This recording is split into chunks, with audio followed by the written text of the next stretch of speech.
Welcome to YouTube family ಕುಡ್ಲಾರಾಂಪಿ. ಧರ್ಮಸ್ಥಳದಲ್ಲಿ ಹೂತು ಹಾಕಿರುವಂತಹ ಪ್ರಕರಣಕ್ಕೆ ಸಂಬಂಧಪಟ್ಟಾಗೆ ನಿಮ್ಗೆಲ್ಲರಿಗೂ ಕೂಡ ಗೊತ್ತಿದೆ, ಚಿನ್ನಯ್ಯ ಒಂದು ಹೈಕೋರ್ಟ್ಗೆ ರಿಟ್ ಅರ್ಜಿಯನ್ನು ಕೂಡ ಹಾಕಿದ್ದ. ನನ್ನನ್ನು ಇಲ್ಲಿ ಬಲಿಪಶು ಮಾಡಲಾಗಿದೆ, 200 ಕೋಟಿ ರೂಪಾಯಿಯ ಷಡ್ಯಂತ್ರ ಕೂಡ ನಡೆದಿದೆ. ಗಿರೀಶ್ ಮಟ್ಟನ್ ಅವರು ಹೇಳಿಕೊಟ್ಟಾಗೆ ಹೇಳಿದ್ರೆ ನಾನು ನಿನ್ನನ್ನು ತಬ್ಬಿಕೊಳ್ತೀನಿ ಬಂದು ಅಂತ ಹೇಳಿ ಪ್ರಕಾಶ್ ರಾಜ್ ಅವರು ಹೇಳಿದ್ರು ಅಂತ ಹೇಳು ಕೂಡ ರಿಟ್ ಅರ್ಜಿಯಲ್ಲಿ ಹಾಕಿದ್ದ. ಅದೇ ರೀತಿ SIT ಅವರು ತನಿಖಾ ವರದಿಯನ್ನು ಆದಷ್ಟು ಬೇಗ ಕೋರ್ಟ್ಗೆ ಒಪ್ಪಿಸಬೇಕು ಅಂತ ಹೇಳಿ ಪ್ರಕಾಶ್ ರಾಜ್ ಅವರು ಪ್ರೆಸ್ ಮೀಟ್ ಅನ್ನು ಮಾಡುವಂತ ಮುಖಾಂತರ ಉತ್ತರವನ್ನು ಕೂಡ ಕೊಟ್ಟರು ಏನ್ ನಡೆದಿತ್ತು ಅಂತ ಹೇಳಿ. ಸೊ ಈ ಮಧ್ಯೆ ಈಗ ಶಾಲಿನಿ ರಜನೀಶ್ ಅವರಿಗೆ ಚೀಫ್ ಸೆಕ್ರೆಟರಿಗೆ ವರದಿಯನ್ನು ಕೂಡ ಸಲ್ಲಿಸಿದ್ರು. ಈ ವರದಿ ಹೊರಗಡೆ ಬರ್ತಾ ಇರಲಿಲ್ಲ ಯಾವುದೇ ಕಾರಣಕ್ಕೂ. ಮಹಿಳಾ ಆಯೋಗದ ಅಧ್ಯಕ್ಷರ ಜೊತೆಗೂ ನಾವು ಕೇಳಿದಾಗ ಅವರು ಗೊತ್ತಿಲ್ಲ, ನನ್ಗೆ ಬರಲಿಲ್ಲ ಅಂತೇಳಿ ಕೂಡ ಹೇಳಿರುವಂಥದ್ದು. ಇನ್ನೂ ನನಗೆ ರಿಪೋರ್ಟ್ ಬಂದಿಲ್ಲ, ಅದು ನನಗೆ ಅವರು ರಿಪೋರ್ಟ್ ಕಳಿಸ್ಬೇಕು. ಕಳಿಸಿದ ನಂತರ ಅದನ್ನು ನೋಡಿಕೊಂಡು ಅದ್ರ ಮೇಲೆ ನಾನು ಮತ್ತೆ ಏನು ಮಾಡಬೇಕಂತ ಯೋಚನೆ ಮಾಡಬೇಕು. ಅವರು ರಿಪೋರ್ಟ್ ಕಳಿಸಿದ ಮೇಲೆ ಅದ್ರ ಮೇಲೆ ನಾವು ಮಾಡಬೇಕಾಗತ್ತೆ. ಈಗ ಆ ವರದಿ ಹೊರಗಡೆ ಬಂದಿದೆ ಅನ್ನುವಂಥ ಮಾಹಿತಿ ಕೂಡ ಸಿಕ್ಕಿರುವಂತದ್ದು. 1510 UDR ಪ್ರಕರಣಕ್ಕೆ ಸಂಬಂಧಪಟ್ಟ ಹಾಗೆ ತನಿಖೆ ನಡೀತಾ ಇದೆ. 7 ಬಾಡೀಸ್ ಕೂಡ ಸಿಕ್ಕಿದೆ ಬಂಗ್ಲಗುಡ್ಡೆಯಲ್ಲಿ. ಇದರ ತನಿಖೆ ಕೂಡ ನಡೀತಾ ಇದೆ ಅನ್ನುವಂತಹ ವಿಚಾರದಲ್ಲೂ ಕೂಡ ಒಂದಷ್ಟು ವರದಿ ಇತ್ತು. ನಂತರದಲ್ಲಿ ಈ ರಿಪೋರ್ಟ್ ಅನ್ನು CS ಚೀಫ್ ಸೆಕ್ರೆಟರಿ ಅವರಿಗೆ ಕೊಟ್ಟಿರುವಂತದ್ದು SIT. ಅಂದ್ರೆ ಪೊಲೀಸ್ ಠಾಣೆಯ ಮುಖಾಂತರ, ಗ್ರಾಮ ಪಂಚಾಯತಿಯ ಮುಖಾಂತರ, ಧರ್ಮಸ್ಥಳದ ಮಾಹಿತಿ ಕಚೇರಿಯ ಮುಖಾಂತರ, NCRBಯ ಮುಖಾಂತರ ಒಟ್ಟು 1510 UDR ಪ್ರಕರಣ ಪತ್ತೆಯಾಗಿದೆ ಅಂತೇಳಿ ಹೇಳ್ತಾರೆ. ಆದ್ರೆ ಇದು ಯಾವುದೇ ಕೂಡ ಟ್ಯಾಲಿ ಆಗ್ತಾ ಇಲ್ಲ. ಇದರಲ್ಲಿ ನಾವು ಸ್ಪಷ್ಟವಾಗಿ ಗಮನಿಸಬೇಕು ಏನು ಅಂತ ಹೇಳಿದ್ರೆ, ಒಂದಷ್ಟು ಜನಗಳನ್ನು ಆ ದಿನನೇ ಬಾಡಿ ಸಿಗುತ್ತೆ, ಆ ದಿನನೇ ಊತಾಕಿರುವಂಥದ್ದು ಕೂಡ ಇದೆ. NCRB ಮುಖಾಂತರನು ಕೂಡ ತರಿಸಿದ್ದಾರೆ ಅಂತ ಹೇಳಿದ್ರೆ ಯೋಚನೆ ಮಾಡಿ SIT ಎಲ್ಲಿವರೆಗೆ ಹೋಗಿ ತನಿಖೆಯನ್ನು ಮಾಡಿದೆ ಅಂತ ಹೇಳಿ. ಇದರಲ್ಲಿ ಎಲ್ಲ ದಾಖಲೆ ಕೂಡ ಇರುತ್ತೆ.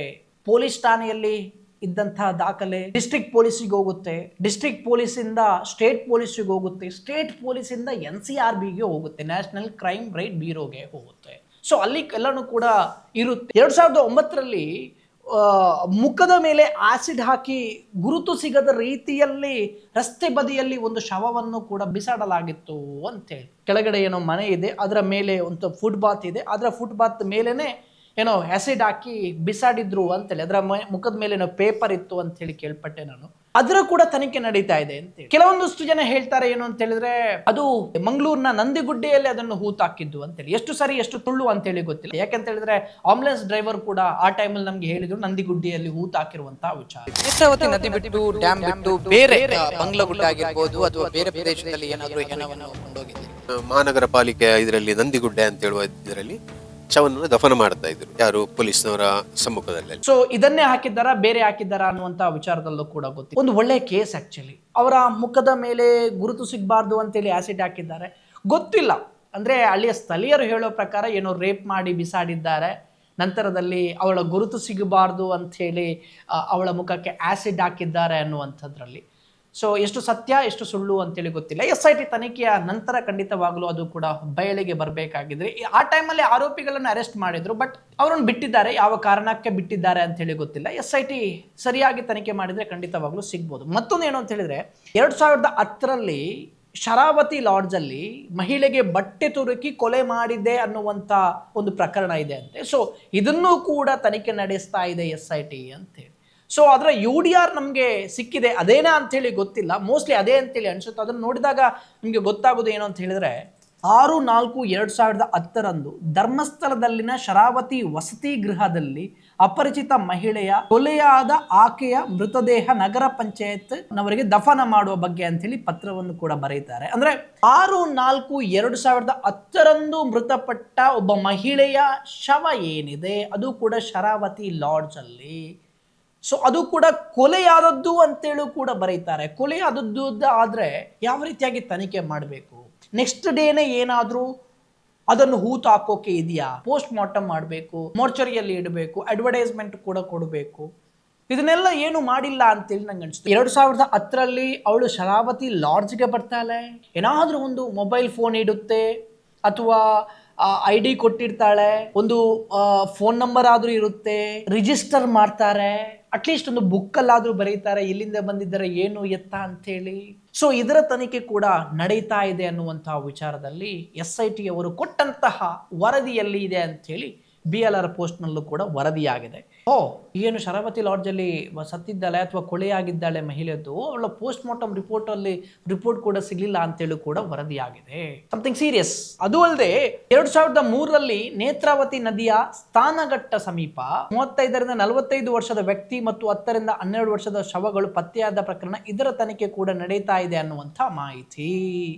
ಇದು UDR ಅಲ್ಲೂ ಕೂಡ ದಾಖಲಾಗಿದೆ. ಅಂತ ಹೇಳಿದ್ರೆ ಅಪರಿಚಿತ 35ರಿಂದ 40 ವರ್ಷದ ಗಂಡಸು ಮತ್ತು ಅಪರಿಚಿತ 10ರಿಂದ 12 ವರ್ಷದ ಹುಡುಗಿಯ ಶವ. ಮೈ ಗಾಡ್. 2/9/2003ರಲ್ಲಿ ನೇತ್ರಾವತಿ ನದಿ ನೀರಿನಲ್ಲಿ ಸಾಯ್ತಾರೆ ಇವರಿಬ್ರು. ಅವರನ್ನು ಅದೇ ದಿನ ದಫನ ಮಾಡೋಕೆ ಬರೀತಾರೆ ಅಂತ ಹೇಳಿದ್ರೆ ಏನು ಅರ್ಥ ಇದ್ರದು? 10ರಿಂದ 12 ವರ್ಷದ ಬಾಲಕಿ ಯಾರು ಏನು ಅಂತೇಳಿ ಗೊತ್ತಾಗೋದಿಲ್ವೇ? ಅದು ಅನಾಥ ಶವ ಆಗೋಕೆ ಸಾಧ್ಯನಾ? 10ರಿಂದ 12 ವರ್ಷದ ಬಾಲಕಿ ಬಂದು ಧರ್ಮಸ್ಥಳದಲ್ಲಿ ಅಲ್ಲಿವರೆಗೆ ಯಾಕೆ ಬಂದ್ಲು? ಅಥವಾ ಧರ್ಮಸ್ಥಳದ ವಟಾರದವಳೆನಾ? ಒಂದು ಆಸಿಡ್ ಹಾಕಿರುವಂಥ ಪ್ರಕರಣ, ಮತ್ತೊಂದು ಶರಾವತಿ ಲಾಡ್ಜಲ್ಲಿ ಏನೋ ಬಟ್ಟೆ ತುರುಕಿ ಕೊಲೆ ಮಾಡಿದಂಥ ಪ್ರಕರಣ, ಮತ್ತೊಂದು 2003ರಲ್ಲಿ 35ರಿಂದ 40 ವರ್ಷದ ವ್ಯಕ್ತಿ ಮತ್ತು 10ರಿಂದ 12 ವರ್ಷದ ಬಾಲಕಿ. ಸೊ ಇದನ್ನು ಸೀರಿಯಸ್ ಆಗಿ ತನಿಖೆ ಮಾಡಿದ್ರೆ ಖಂಡಿತವಾಗ್ಲೂ ಗೊತ್ತಾಗುತ್ತೆ ನಿಜವಾದ ಕೊಲೆಗಾರರು ಯಾರು, ಯಾತಕ್ಕೋಸ್ಕರ ಧರ್ಮಸ್ಥಳದಲ್ಲಿ ಕೊಲೆಗಳು ನಡೀತಾ ಇತ್ತು ಅನ್ನುವಂಥ ವಿಚಾರದಲ್ಲಿ. ಅದು ಅಲ್ಲದೆ ಬೇರೆ UDR ಅನ್ನು ನಾವು ನೋಡ್ತಾ ಹೋದ್ರೆ ದಿನಾಂಕ 6/5/2002 ಮಧ್ಯಾಹ್ನ 12:15 ಗಂಟೆಗೆ ಧರ್ಮಸ್ಥಳ ಗ್ರಾಮದ ಬೊಳಿಯಾರು ಸೇತುವೆ ಬಳಿ ಕಾಡಿನಲ್ಲಿ ಹುಡುಗಿಯ ಮೃತ ಶರೀರ ಕೂಡ ಸಿಕ್ಕಿರುವಂಥದ್ದು. 20 ವರ್ಷದ ಹುಡುಗಿಯ ಮೃತ ಶರೀರ ಸಿಕ್ಕಿರುವಂಥದ್ದು ಕಾಡಿನಲ್ಲಿ, ಅದು ಬೊಲಿಯಾರ್ ಕಾಡಿನಲ್ಲಿ. 6/5/2002 ಸಿಗುತ್ತೆ. 6/5/2002 ಅದನ್ನು ಹೂತು ಹಾಕ್ತಾರೆ. ಮೋಸ್ಟ್ಲಿ ಅದು ಚಿನ್ನಯ್ಯ ಹೇಳಿದ ಏನು ID ಸಮೇತ ಹೂತು ಹಾಕಿದ್ದೀನಿ ಅಂತೇಳಿ ಹೇಳ್ತಾ ಇದ್ದಾನಲ್ವಾ, ಇದೇ ಅಂತೇಳಿ ಅನಿಸುತ್ತೆ. ಮತ್ತೊಂದು ಜಯಂತ್ T ಅವರು ಕೂಡ ಏನೋ ನಾನು ನೋಡಿದ್ದೆ ಅಂತೇಳಿ ಹೇಳ್ತಾ ಇದ್ರು ಬೊಲಿಯಾರ್ ಪಕ್ಕ. ಸೊ ಅದು ಇದೇ ಅಂತೇಳಿ ಅನಿಸುತ್ತೆ. ಸೊ ಇದರ ಕೂಡ ತನಿಖೆ ನಡೆಯಬೇಕು, ಗೊತ್ತಾಗುತ್ತೆ. ಮತ್ತೊಂದು ಇದೆ ನೋಡಿ, 15/6/2009 ಧರ್ಮಸ್ಥಳ ಸ್ಥಾನಘಟ್ಟದ ಬಳಿ ಸುಮಾರು 15ರಿಂದ 20 ವರ್ಷ ಪ್ರಾಯದ ಅಪರಿಚಿತ ಹುಡುಗಿಯ ಮೃತದೇಹ ಶರೀರವು ಪತ್ತೆಯಾಗಿದ್ದು ಅದೇ ದಿನ ಹೂತಾಕ್ತಾರೆ. 15/6/2009. ಮತ್ತೊಂದು 10/9/2003 ಅಪರಿಚಿತ 30ರಿಂದ 35 ವರ್ಷದ ಹೆಂಗತಿನ ಶವ ನೋಡಿ, ಅದು ಕೂಡ ಅಷ್ಟೇ ಅದೇ ದಿನ ಸಿಗುತ್ತೆ, ಅದೇ ದಿನ ಹೂತು ಹಾಕ್ತಾರೆ. ಮತ್ತೆ ಹುಡುಗಿಯ ಶವ ನೋಡಿ, ಅಂದಾಜು ಪ್ರಾಯ 25 ಹುಡುಗಿಯ ಶವ. ಇದು 29/11/2000 ಇದನ್ನು ದಫನ ಮಾಡ್ತಾರೆ. ಬಟ್ ಯಾವಾಗ ಸಿಕ್ಕಿರೋದು ಅಂತೇಳಿ ಗೊತ್ತಿಲ್ಲ, ಯಾವ ಡೇಟಿಗೆ ಈ ಬಾಡಿ ಸಿಕ್ಕಿದೆ ಅನ್ನುವಂಥ ವಿಚಾರದಲ್ಲೂ ಇಲ್ಲ. 29/11/2000 ದಫನ ಮಾಡಿರುವಂಥದ್ದು ಮಾತ್ರ ಇದೆ. ಮತ್ತೊಂದು ನೋಡಿ, 2/3/2008 ನೇತ್ರಾವತಿ ನೀರಿನಲ್ಲಿ 35ರಿಂದ 40 ವರ್ಷ ಪ್ರಾಯದ ಓರ್ವ ಅಪರಿಚಿತ ಗಂಡಸಿನ ಮೃತದೇಹ ಮತ್ತು 30ರಿಂದ 35 ವರ್ಷದ ಓರ್ವ ಹೆಂಗಸಿನ ಮೃತದೇಹ ಜೊತೆಯಾಗಿ ಪತ್ತೆಯಾಗಿದ್ದು 2/3/2008 ಸಿಗುತ್ತೆ. 3/3/2008 ಅದನ್ನು ದಫನ ಮಾಡ್ತಾರೆ. ಅಂದ್ರೆ ಜೊತೆಯಾಗಿ ಸಿಕ್ಕಿರುವಂಥದ್ದು 30ರಿಂದ 40 ವರ್ಷದ ಪ್ರಾಯ, 30ರಿಂದ 35 ವರ್ಷದ ಪ್ರಾಯದ ಹುಡುಗಿ. ಅಣ್ಣ ತಂಗಿನೋ ಅಥವಾ ಪ್ರೇಮಿಗಳು ಸುಸೈಡ್ ಮಾಡಿದ್ದಾರೋ, ಕೊಲೆ ಮಾಡಿ ಬಿಸಾಡಿದ್ದಾರೋ ಅಂತೇಳಿ ಗೊತ್ತಿಲ್ಲ. ಬಟ್ ಅದರ ಇನ್ವೆಸ್ಟಿಗೇಷನ್ ಆಗಬೇಕಲ್ವ, ಇಬ್ಬರಿಬ್ಬರದ್ದು ಜೊತೆಯಾಗಿ ಸಿಗುತ್ತೆ ಅಂತೇಳಿ, ಅಥವಾ ಬೇರೆ ಬೇರೆನೋ ಗೊತ್ತಿಲ್ಲ. ಇನ್ವೆಸ್ಟಿಗೇಷನ್ ಆಗಬೇಕಲ್ಲ, ಆಗಲೇ ಇಲ್ಲ ಸರಿಯಾಗಿ ಇನ್ವೆಸ್ಟಿಗೇಷನ್. ಏನು ನಡೀತಾ ಇತ್ತು ಹಾಗಾದ್ರೆ ಇಲ್ಲಿ ಅಂತ ಹೇಳಿ. ಮತ್ತೊಂದು ಇದೆ ನೋಡಿ, 50ರಿಂದ 55 ವರ್ಷ ಪ್ರಾಯದ ಅಪರಿಚಿತ ಹೆಂಗಸಿನ ಮೃತದೇಹ ದೊರೆತಿದ್ದು ಅದು ಕೂಡ ಆಗಿದೆ. 4/3/2012 ದೊರೆಯಿತು. 4/3/2012 ಅದನ್ನು ದಫನ ಮಾಡ್ತಾರೆ. ಇಲ್ಲಿ ನಾವು ಮುಖ್ಯವಾಗಿ ಗಮನಿಸಬೇಕು ಏನು ಅಂತ ಹೇಳಿದ್ರೆ, ಮೃತ ವಾರಿಸುದಾರರ ಪತ್ತೆಯ ಬಗ್ಗೆ ಶ್ರಮಿಸಿದ್ದು ಈವರೆಗೆ ವಾರಿಸುದಾರರು ಯಾರೆಂದು ತಿಳಿದು ಬರದ ಕಾರಣ ಹಾಗೂ ಮೃತ ಶರೀರವನ್ನು ಸೂಕ್ತವಾಗಿ ಸಂರಕ್ಷಿಸಿ ಇಡಲು ಸರಿಯಾದ ವ್ಯವಸ್ಥೆ ಇದ್ದುದರಿಂದ ಸದ್ರಿ ಅನಾಥ ಶವವನ್ನು ಅಂತ್ಯ ಸಂಸ್ಕಾರ ಬಗ್ಗೆ ತಮ್ಮ ಕಚೇರಿಯಿಂದ ಸೂಕ್ತ ಕ್ರಮ ಕೈಗೊಳ್ಳಬೇಕಾಗಿ ವಿನಂತಿ ಅಂತೆ. 4/3/2012 ಬಾಡಿ ಸಿಗುತ್ತೆ. ಅದೇ ದಿನ ಭಯಂಕರ ಶ್ರಮಿಸಿದ್ದಾರೆ ಸಂಜೆವರೆಗೆ. ಏನದು ಬಾಡಿ ಸಿಗುತ್ತೆ, ಸ್ಥಳ ಮಾಜರಾಗಬೇಕು, ಪೋಸ್ಟ್ ಮಾರ್ಟಮ್ ಆಗಬೇಕು, ಅಷ್ಟೊತ್ತಿಗೆ ಸಂಜೆ ಆಗುತ್ತೆ ರೀ. ಏನು ಶ್ರಮಿಸೋದು, ನೆಕ್ಸ್ಟ್ ಡೇ ಏನಾದರೂ ಶ್ರಮಿಸೋದಿದ್ರೆ ಪೇಪರಲ್ಲಿ ಹಾಕ್ಬೇಕು, ಮತ್ತೊಂದು ಹಾಕ್ಬೇಕು, ಸಿಗದೆ ಇದ್ದ ಕಾರಣಕ್ಕೆ ಊಟ ಹಾಕಿದ್ದಾರಂತೆ. ಯಾರ್ದು ಏನು ಅಂತೇಳಿ ಯಾರಿಗೆ ಗೊತ್ತು. ಮತ್ತೊಂದಿದೆ ನೋಡಿ, ಸುಮಾರು 30ರಿಂದ 35 ವರ್ಷ ಪ್ರಾಯದ ಅಪರಿಚಿತ ಹೆಂಗಸಿನ ಮೃತದೇಹವು ದಫನ ಮಾಡುವ ಬಗ್ಗೆ ಅಂತೇಳಿ 23/8/2013 ಬಾಡಿ ಸಿಗುತ್ತೆ. 24/8/2013 ಅದನ್ನು ದಫನ ಮಾಡೋಕೆ ಕೇಳ್ತಾರೆ. ನೆಕ್ಸ್ಟ್ ಡೇನೆ ದಫನ. ಮತ್ತೊಂದಿದೆ ನೋಡಿ, 28/8/2009 ಧರ್ಮಸ್ಥಳದ KSRTC ಬಸ್ ನಿಲ್ದಾಣದ ಮಹಿಳಾ ವಿಶ್ರಾಂತಿ ಕೊಠಡಿಯಲ್ಲಿ ರಾತ್ರಿ 8:30 ಗಂಟೆಗೆ ಓರ್ವ 25ರಿಂದ 30 ವರ್ಷದ ಪ್ರಾಯದ ಅಪರಿಚಿತ ಮಹಿಳೆಯ ಮೃತದೇಹ ಪತ್ತೆಯಾಗಿದ್ದು, ಮೃತರ ಹೆಸರು, ವಿಳಾಸ, ವಾರಸುದಾರರು ಇರದ ಕಾರಣ ವೈದ್ಯಕೀಯ ಮರಣೋತ್ತರ ಶವ ಪರೀಕ್ಷೆ ಬಳಿಕ ಮೃತದೇಹವನ್ನು ಬೆಳ್ತಂಗಡಿ ಕ್ರೈಸ್ತ ಅರೇಂಜರ್ಸ್ ಶಿಥಿಲವನ್ನು ಇರುವ ವ್ಯವಸ್ಥೆಗೆ ಮಾಡಲಾಗಿದೆ. ಅವರಿಗೆ ಅಪರಿಚಿತ ಮೃತ ಮಹಿಳೆ ಹೆಸರು, ವಿಳಾಸ, ವಾರಸುದಾರರು ಪತ್ತೆಯಾಗದೇ ಇರುವುದರಿಂದ ಮೃತದ ಅಂತ್ಯ ಸಂಸ್ಕಾರವನ್ನು ಮಾಡುವಂತೆ ವಿನಂತಿಸಿಕೊಳ್ಳಲಾಗಿದೆ ಅಂತ. 3-4 ದಿನ ಆ ಕ್ರೈಸ್ತ ಮಿಷನರಿ ಅವರ ನಾನು ಎಪಿಸೋಡನ್ನು ಕೂಡ ಮಾಡಿದ್ದೆ, ಇಂಟರ್ವ್ಯೂ ಅನ್ನು ಕೂಡ ಮಾಡಿದ್ದೆ. 4 ದಿನ ಇತ್ತು ಅಂತೇಳಿ ಹೇಳಿದ್ರು. ಅವರು ಕೂಡ 2009ರಲ್ಲಿ 4 ದಿನ ಇಟ್ಟಿದ್ರು ನೋಡಿ. ಈ ಬಾಡಿಯನ್ನು ಬೆಳ್ತಂಗಡಿಯಲ್ಲಿರುವಂತಹ ಕ್ರೈಸ್ತ ಅರೇಂಜರ್ಸ್ ಶೀತಲೀಕರಣದಲ್ಲೂ ಕೂಡ ಇಡ್ತಾ ಇದ್ರು. ಇಲ್ಲಿ ಇಡ್ಬೋದಿತ್ವಲ್ಲ ಬಾಡಿ, ಯಾಕೆ KS ಹೆಗ್ಡೆಗೆ ಅಷ್ಟು ದೂರ ಕೊಂಡೋಗ್ತಾ ಇದ್ರು ಅನ್ನುವಂಥ ವಿಚಾರದಲ್ಲಿ ಇವರು ಕೂಡ ಫ್ರೀ ಆಗಿ ಕೊಡ್ತಾ ಇದ್ರು.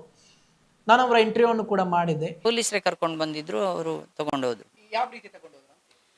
ಅದು ಬರುವಾಗ ಆಂಬುಲೆನ್ಸ್ ಅಲ್ಲಿ ಬಂದಿತ್ತು, ವಾಪಸ್ ಆಂಬುಲೆನ್ಸ್ ಆವಾಗ ಇರಲಿಲ್ಲ, ಬಹಳ ಕಡಿಮೆ ಇತ್ತು, ಬಹುಶಃ ಸಿಗ್ಲಿಲ್ವೋ ಏನೋ ಗೊತ್ತಿಲ್ಲ, ತಳ್ಳುವ ಗಾಡಿಯಲ್ಲಿ ಕೊಂಡೋಗಿದ್ದಾರೆ. ಮತ್ತೊಂದು ನೋಡಿ, 18/12/2014 ನೇತ್ರಾವತಿ ನದಿಯಲ್ಲಿ ಆಕಸ್ಮಿಕವಾಗಿ ಬಿದ್ದ ಅಥವಾ ಯಾವುದೇ ಕಾರಣದಿಂದ ಅಪರಿಚಿತ ಮಹಿಳೆ ಪ್ರಾಯ 30ರಿಂದ 35 ವರ್ಷ ಆತ್ಮಹತ್ಯೆ ಮಾಡಿಕೊಂಡಿರುವುದಾಗಿ ದೇರಳಕಟ್ಟೆ KS ಹೆಗ್ಡೆ ಮೆಮೋರಿಯಲ್ ಆಸ್ಪತ್ರೆಯಲ್ಲಿ ವೈದ್ಯಕೀಯ ಮರಣೋತ್ತರ ಪರೀಕ್ಷೆ ನಡೆಸಿದ್ದ ಈ ತನಕ ಅಪರಿಚಿತ ಮಹಿಳೆಯ ಸಂಬಂಧಿಕರು ಯಾರೂ ಬಾರದ ಇದ್ದ ಕಾರಣ ಅಂತ್ಯ ಸಂಸ್ಕಾರವನ್ನು ತಮ್ಮ ಕಚೇರಿಯಿಂದ ವತಿಯಿಂದ ಸೂಕ್ತವಾಗಿ ಮಾಡಿಸುವರೆ ಅಂತ ಹೇಳಿ ನೋಡಿ.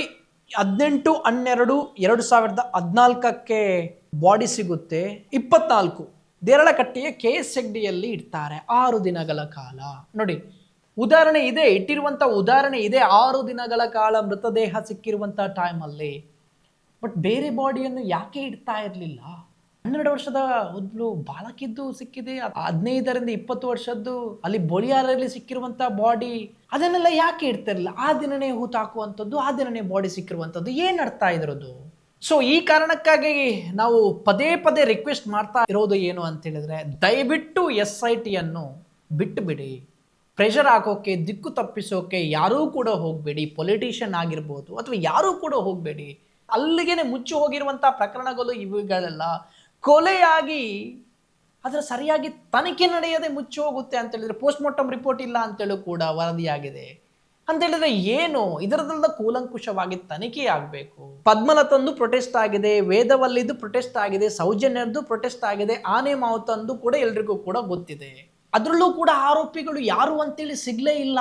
ಸೊ ಇಷ್ಟರಲ್ಲಿ ಅದೇ ಸಾಯ್ತಾರೆ, ಅದೇ ದಿನ ಹೂತಾಕ್ತಾರೆ. ಆರೋಪಿಗಳು ಸಿಗ್ಲಿಲ್ಲ ಸ್ವಾಮಿ.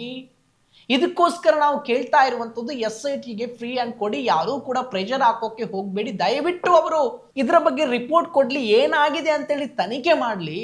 DNA ಕಳಿಸಿದ್ದಾರೆ, ಮ್ಯಾಚ್ ಆಗ್ತಾ ಇದೆ ಅಂತೇಳಿ ಕೂಡ ಕೇಳಿ ಬರ್ತಾ ಇದೆ. ಯಾರಾದರೂ ಸೈಕೋ ಕಿಲ್ಲರ್ಸ್ ಇದ್ದಾರ ಅಲ್ಲಿ, ಅದು ಹೊರಗಡೆ ಬರಬೇಕಲ್ವಾ? ಅದಕ್ಕೋಸ್ಕರ ಅಷ್ಟೇ. ಇದಕ್ಕೊಂದು ತಾರ್ಕಿಕ ಅಂತ್ಯ ಸಿಕ್ಕರೆ ಎಲ್ಲರ ಮೈಂಡಲ್ಲಿರುವಂಥ ಕನ್ಕ್ಲೂಷನ್ ಕೂಡ ಹೋಗುತ್ತೆ. ಯಾರಿಗೊತ್ತು ಅದೇ ದಿನ ಸಿಕ್ಕಂಥ ಬಾಡಿಯನ್ನು ಇದೇ ಚಿನ್ನೈನಿಂದ ಊತು ಹಾಕಿಸ್ತಾ ಇದ್ರ? ರುದ್ರಭೂಮಿಯಲ್ಲಿ ಅಲ್ಲ, ಬಂಗ್ಲಗುಡ್ಡೆಯಲ್ಲಿ ಊತ ಹಾಕಿಸ್ತಾ ಇದ್ರ? ಯಾರಿಗೊತ್ತು? ಅದು ಹೊರಗಡೆ ಬರ್ಲಿ ಅಲ್ವಾ? ಸೌಜನ್ಯನ ಬಾಡಿ ಕೂಡ ಸಿಕ್ಕಿರುವಂಥದ್ದು ನಿಮ್ಗೆಲ್ರಿಗೂ ಕೂಡ ಗೊತ್ತಿದೆ. ಶಾಂತಿವನದ ಎದುರುಗಡೆ ಒಂದು ಕಾಡಲ್ಲಿ ಸಿಕ್ಕಿರುವಂಥದ್ದು.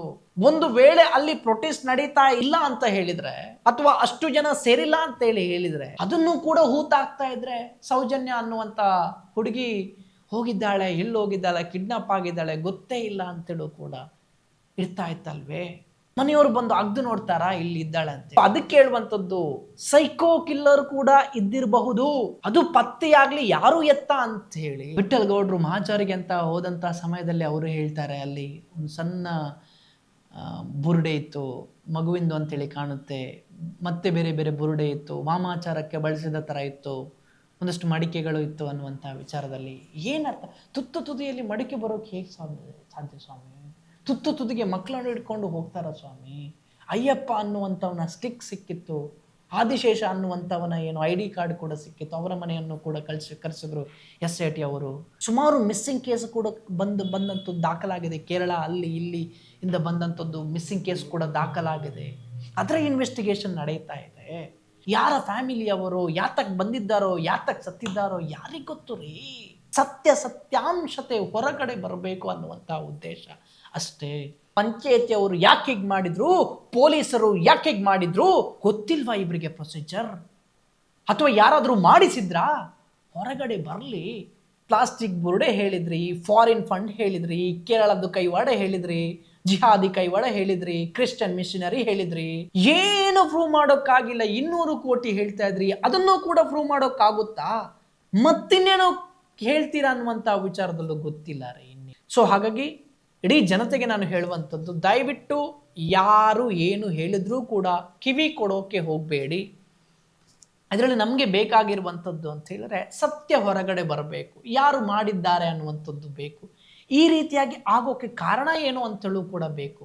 ಅದೇ ದಿನ ಹೂತಾಕಿರುವಂಥದ್ದು, ಅದೇ ದಿನ ಸತ್ತಿರುವಂಥದ್ದು, ಅದೇ ದಿನ ಹೂತಾಕಿರುವಂಥದ್ದು ಆಗೋಕ್ಕೆ ಸಾಧ್ಯನಾ? 2 ಸಿಗ್ನೇಚರ್ ನಾನು ತೋರಿಸಿದೆ ಅಲ್ವಾ, ಈ 2 ಪೊಲೀಸರ ಸಿಗ್ನೇಚರ್ ಇದು ಜಾಸ್ತಿಯಾಗಿ ಎದ್ದು ಕಾಣ್ತಾ ಇದೆ. ಸೊ ಅವರ ತನಿಖೆ ಸರಿಯಾಗಿ ನಡೆದರೆ ಖಂಡಿತವಾಗ್ಲೂ ಸತ್ಯ ಹೊರಗಡೆ ಬರುವಂಥ ಸಾಧ್ಯತೆ ಇದೆ. ಅದು ಯಾರು ಏನು ಎತ್ತ ಅಂತೇಳಿ.